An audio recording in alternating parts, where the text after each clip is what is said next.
एक 50 साल की औरत अपनी 22 साल की बेटी के साथ सड़क पर निकलती है। औरत 50 साल की पूरी पर्दे में, हिजाब में, नकाब में, और जिस बच्ची को 22 साल की वो साथ लेकर निकल रही है वो बेपर्दा।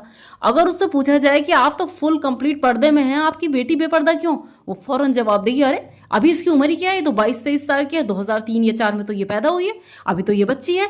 अरे वो आपके लिए बच्ची है, आज के 10 साल बाद भी वो आपके लिए बच्ची ही रहेगी, जब तक आप जिंदा हैं वो आपको बच्ची ही लगेगी।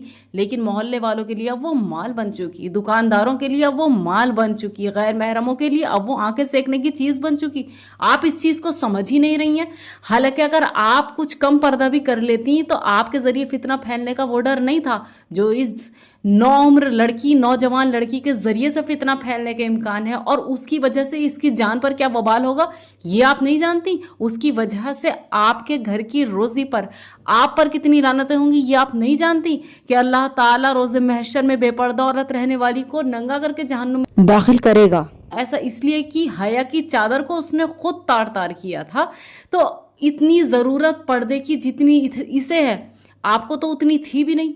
लेकिन आप इसको बच्चा बताकर, ये बच्चे बचपन पूरी जवानी अपनी बेपर्दगी में गुजार देती है, और पर्दे में आती हैं तो उस उम्र में जब पर्दा ना भी करें तो कोई फ़र्क नहीं पड़ता, क्योंकि एक अधेड़ उम्र ऐसी आती है जब अल्लाह ताला की तरफ से भी हुक्म है कि औरत अपना चेहरा खोल ले, तो उसे कोई गुनाह नहीं है। क्योंकि उस वक्त एक अधेड़ उम्र में आ जाने के बाद, एक बुढ़ापे की उम्र को पहुंच जाने के बाद, उसके चेहरे या उसके ज़रिए से शहवत और शर फैलने के वो इम्कानात नहीं होते जो एक ऐन जवानी के वक्त में होते हैं।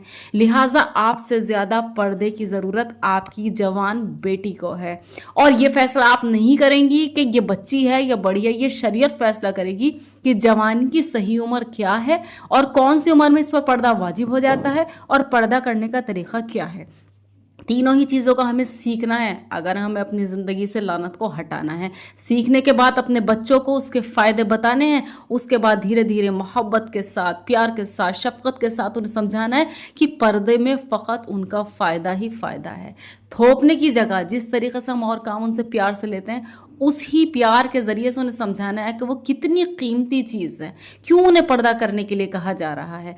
जब वो करेंगी तो वो खुद प्रोटेक्टिव फील करेंगी, उसके बाद वो उसके बगैर रह नहीं सकेंगी अगर आप सही तरीके से समझाती हैं। तो मैं उन माओं से गुजारिश करती हूँ जो खुद तो इतनी बापर्दा और बाहया होकर निकलती हैं और बच्चियों को बेपर्दा होकर निकालती हैं, कि आपसे ज़्यादा फितना फैलने का डर आपकी बच्ची से है।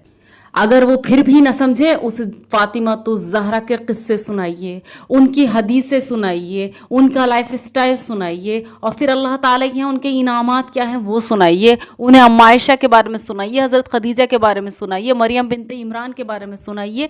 उन्हें जो real celebrity ladies of this world है उनके बारे में बताइए, उनके इनामात के बारे में बताइए। वो अगर मुसलमान है तो वो किस अजीम कौम की विरासत है, उनके दिल में इस बात की जगह बनाइए। वो कैसे पर्दा नहीं करेंगी, वो ज़रूर पर्दा करेंगी। वो पर्दा इसलिए नहीं करती क्योंकि आप चाहती नहीं है कि वो पर्दा करें, नहीं तो जितनी नौजवान लड़कियों में फितने की गुंजाइश है ना, वो एक नई गाड़ी की तरह है, और नई गाड़ी की स्पीड जितनी तेज़ होती है ना, ब्रेक भी उतने ही अच्छे होते हैं। अगर उन्हें समझा दिया जाए तो उनके गुनाहों पर ब्रेक भी इस तरह लगते हैं कि जब एक जवान लड़की संभलती है ना तो नस्लें संभलती हैं।